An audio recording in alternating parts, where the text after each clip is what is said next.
Hello again, everyone. This is Phil Amerson with a To Be and Do podcast, where we understand that interrelationships or interdependence is more important than independence. And during this season, we're talking with pastors and pastoral leaders and teachers.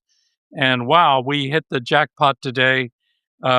We're going to be visiting with Tim Soerens, who's the executive director of the Parish Collective, but he's pastor, he's author, he's many other things, and we've had knowledge of one another for many years, but now we get to be on a podcast together. Tim, welcome.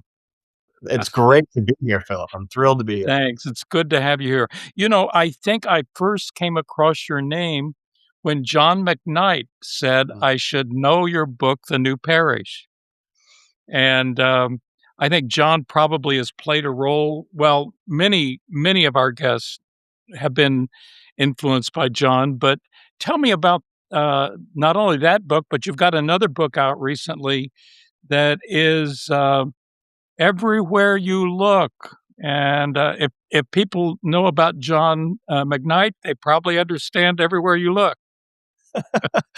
Well, what a wonderful way to begin with gratitude for Mr. John McKnight. He was easily one of the most joyful, and from his joy, the wisest people I have ever met. He Right. was a profound influence to me. I'll never forget the first time that I got to meet him in person was at his home in Evanston. And that was not long after the first book came out called The New Parish, and I was there with my wife, and he had put the book on the coffee table, and he is a hero, like an icon to me. I was just shocked that I got to meet him. This was many years ago now, and I saw the book, and it was, like, disorienting and befuddling, actually, and honestly, this is embarrassing to kinda confess, but I thought, "Huh." My first thought was not, um he's honoring me. My first thought was like, "It what's happening here?" Like, I literally was like, I didn't understand. And then, as you well know, and other folks who have known John throughout the years would know, he just kept asking the most generous question after the next generous question, and he was just so curious. He had this beautiful sacred curiosity about him, and it's one of the things I loved about him the most. So, yeah, I adore and have adored John McKnight, a hero to me. John, well, I consider one of my conversion experiences happening in the old Bismarck Hotel in Chicago when I heard John speak one day, and I looked down and the front of my shirt was damp because I had been weeping listening to John unfolding a whole new vision for me as a Mm, not only in ministry but also for the neighborhoods where we were working. yeah, yeah, you know, some of John's work, folks, many of the listeners probably have known about asset-based community development. It's one of the things that John coined, talked about for decades and decades, and, that imagination, you could say that lens really undergirds so much of my work holistically, but particularly with the Parish Collective.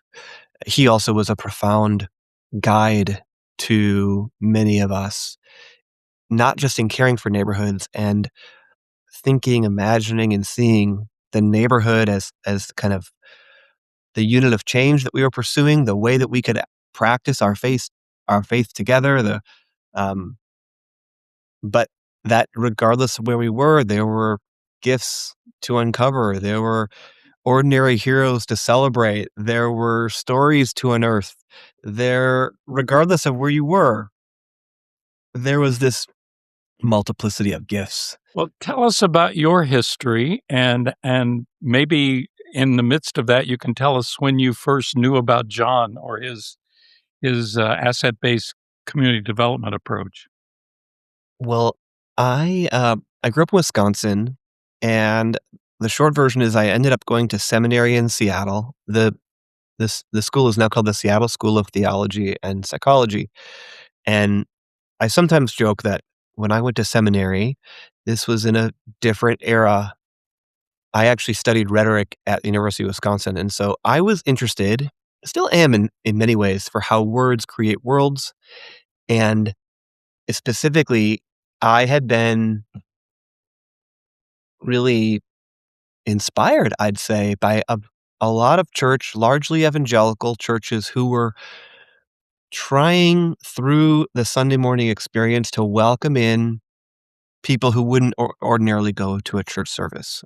And that was really powerful for me because for most of high school and college, I kind of, even though I grew up in a Christian home, I wasn't, you could say, practicing my faith. I didn't have a lot of Christian friends. I then had this kind of like um, experience where all of a sudden my faith, this idea of grace and the kingdom of God made so much more sense. And that's what propelled me into seminary. And so most of my friends were not Christians. And there was like this huge gap between at that time, at least, my understanding of the church and any conceivable way that I could even talk to my friends about this faith that now mattered to me. Certainly, I couldn't imagine kind of bringing them to church. So underneath that was the idea to create those kinds of environments, and that then got church. So I went to seminary. I joke sometimes that I wanted to be a kind of like rock star preacher, like really great sermon, draw the people in on Sunday, Yes. dynamic. I think you and many other I listeners know know it. exactly what I I'm know talking about. I mean, not like leather coat kind of rock star, but like, winsome, big personality, all that. And underneath it, I'm sure there's lots of ego within that, but there was this beautiful impulse to create a space of hospitality and to create an environment in which people could encounter the Christian faith, which I think is just such a profound gift. Anyway, in seminary, as things happen sometimes, that got kind of like tugged at and pulled apart and deconstructed in really healthy ways. And in many ways, the earliest seedling of the Parish Collective and much of my vocation happened at an invite-only gathering where I was listening to this Australian missiologist named Michael Frost, who had just written a book with his friend Alan Hirsch I'm called The Shaping of Things to Come. Very influential to me. They were kind of contrasting essentially the kind of model of church where you bring people to come and it could be called attractional and a more like, well, go and be, incarnational mode. And that had really grabbed a hold of my heart. But what really got me was that Michael said halfway through the day that he and some friends were helping to start this neighborhood church in Sydney, Australia, where he still lives, and that he happened to have the gifts of preaching really well. In fact, he was relatively well known in Sydney and increasingly around the world for his speaking and preaching gifts. And it was specifically because of those gifts that he was not going to speak at this new church. Wow. Because, and this is not my language, that wasn't the game that they were trying to play. They were trying to embed themselves into what God was up to in that neighborhood in Sydney. They were trying to listen. And his gifts at that time in the early formation actually was counter to you could say, the game that they were trying to play. And I just Wow. about fell off the chair when I heard that. And in some ways, I haven't quite gotten back up. That just took over my imagination in such a very different way. And so the Parish Collective got going as I was finishing seminary. At that actually gathering, I met an incredible guy named Paul Sparks. He was trying to, in some ways, turn around a larger regional attractional church. He already was, in some ways, a brilliant pastor and preacher, but he and their team were frustrated with the lack of transformation happening. Yes. And their bet was how we have a sense of how we can get people to come to church. We're really grappling with how we can be and become the church in our everyday lives in this place. And so that was, and in many ways is, the animating question for the Parish Collective is people showing up on Sunday is really, really important. But the big question, the big thing we're after is how do we be and become in our everyday lives through relationships, pursuing the hopes and dreams of God, which is to renew and restore every single thing, every person, every place, every relationship, every system, every structure, every neighborhood, every city, everywhere. That's the big story that we're called into. And yet when you put that as the big why of the church, for some reason, it feels like that's not the consensus for the purpose of the church right now, for probably thousands of reasons. But that disconnect, that longing is what birthed the Parish Collective. And that's why your work is so encouraging to me, Mm. because it is I think it's about the future and the changing ways. I mean, this is a little rough for some people to hear, but Christendom is ending. It's over. The old assumptions that we had about everyone's going to go to church and everyone's going to share a, a common view, uh, but but ironically, at least for me, and I'd be interested in your take, part of what was core to earlier Christendom was the importance of parish life and the weaving together of a place with the people Yes. and a purpose with the people. Yes. There's one of my favorite books of the last couple of years is called it's by a Mennonite scholar named Alan Kreider. He wrote a book called Right. The Patient Ferment of the Early Church, and Yes, wonderful.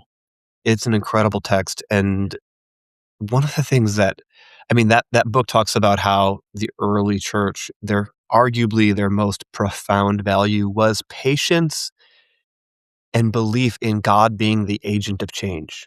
That's Yeah. what undergirded the patience, is belief that God actually was the primary actor, and they got to join in that work. Also, it's just worth saying as we reflect upon this moment we're in today and have been in some ways for a while, is that and we'll be going deeper into with technology, like, just the automobile alone, if you take out the automobile, it's inconceivable to think about our current imagination for what does it mean to go to church, be the church, whatever. I actually think, I do actually write about this too as well and everywhere you look, but I really dislike the language of going to church. I think it's ontologically impossible, and I don't know, it doesn't make any sense to me. It's like, are you going to purple? Like, that makes no sense, actually. Yeah. I've joked with my wife, kind of trying to manipulate our kids to never using that language. Yeah. So there would be no reason for you to know him, but I'm going to take a leap here. Um, I was in Seattle quite a bit, probably in those same years you were. I was down at Claremont School of Theology in California, but would come to Seattle frequently. And one of the teachers out at your seminary was Bill Welch, William Welch. He was a retired United Methodist clergy person, had pastored some large churches, but he's one of the people that would talk to me after he had attended 4 or 5 services on a weekend. I don't know how he did it. He would be at the Catholic Cathedral, he would be downtown, he would be around, but he would talk about the future of the church is not yet in our lens, and he actually in those years was pointing to some of the work of Harvey Cox, who was, I think, writing about not only religionless Christianity, but about these small, adroit house church, but different models of being the church. And I remember Bill was always poking me, saying, "What are you teaching at seminary that will help these pastors?" Yeah, I mean, I Philip, something that I think about a whole lot, just about every day, certainly every week, is how the practical purpose of the church, both for us as those that are following Jesus and would consider ourselves Christians or seeking to be Christian, but especially and in some ways more importantly for our just everyday neighbors, regardless of what their faith is, the fact that there is no consensus as to what the church exists for is, to me, the big question beneath the question. That I know that it's not helpful to just have a single answer and then try and, like, prove it in some ways, but I just feel like we don't talk about this enough. That, if you walk down the street, you go by a library, you know what that exists for. If you go to the gas station, you know what that exists for. You walk by a church building, for example, I think that's underneath a lot of the decline, and we live in an attention economy, so if we're not clear about why we are deserving of some attention, um, we gotta keep talking about this and figuring it out. So we're going to talk again in the next episode, but talk a little bit about where you see hope or see new opportunities emerging. Well, I, over the last, 14, 15 years, have probably been in I haven't actually there's not a proper count. I should have. But I've been in hundreds of neighborhoods, 5, 6, 700 neighborhoods, I think. And every time that I'm anywhere new, and frankly, revisiting with older friends, the question is always, what do you see God up to here? What's God Yeah, doing? And that's a fundamentally different question than like, well, how many people are coming on Sunday? Or even, what's the latest gossip within the denomination? Or what do you think about AI and preaching? I mean, these are all important, but I think the most fundamental question that we can be asking, if it's hope that we're looking for, is always a God question. It's always a question of what is God up to? yeah, And I've never asked that question sincerely and had time to listen. And I haven't been inspired ever. And so, in fact, this is something I would say listeners can do just amongst one another, amongst as they're traveling, amongst friends and colleagues. What is God doing? And it can be really small. It can be an opening to a conversation that had long been prayed for. It can be big too, but to me, that is the fundamental question if it's hope that we long for. And I think that hope is as important, like so many other people. It's like oxygen. It's vital, it's necessary. We absolutely need it. And I think our neighbors need it as well. yeah. Well, you've added another question for me to ask. I already had one from our mutual friend, Diamond Harges. Oh, And yeah. I love it. Diamond's question is, where do you find joy? But Oh, you've just added maybe a more well, an equally important question. Yeah. Wh yeah, where is I there often hope? think those 2 things go together. I love that question from Diamond. Yeah. Um, it gives even more uh, flavor and structure and color to the question of where do you see hope? And it also makes the question of where do you find joy a bit more particular to people. And so, yeah, I mean, I think there's lots of ways to find joy, but my, and certainly I'm always looking for it in both my own neighborhood and other neighborhoods. One thing that I think is countercultural that I think you would agree with is that it's easier to find joy if we can slow down Oh, and ask more particular questions. I think the relationship between speed and joy are not opposed necessarily, but I think that slowing down wow. allows to see and uncover joy more fervently. Yeah. Ooh, joy and hope and speed in our time. We're doing retreats with our little family foundation for clergy. And one of the things we've discovered is many clergy feel so overwhelmed that they don't think they have time to slow down and laugh and play and rest and get to know others. Yes. Yeah, and one of the reasons that those environments are so important and so powerful is that sometimes, we were talking about interdependence. I think we do literally need one another, particularly in the kind of frenetic culture that we live in now. We need one another. We need to be invited into slowing down, and I think we need to see it modeled. And that happens, at least can happen really beautifully at retreats. Um, Mm, my hunch is that maybe some resistance to some of the folks who might come to retreats is, "Oh, I don't know if I can," or, "I don't know." They might not say this out loud, but, "I don't know that I'm worthy of a retreat. I don't know if I've earned it." And, that's just kind of heartbreaking when you think about it. really. Well, we're going to talk more about this. I know the Parish Collective is doing a lot of things, and in the next podcast, we'll talk more about what you're doing there. But ah, how good to have you with us, Tim Soerens. And For Phil Amerson and for Tim, we're signing off and hoping you'll find time to slow down a bit, look for the hope and the joy. God bless. Bye-bye.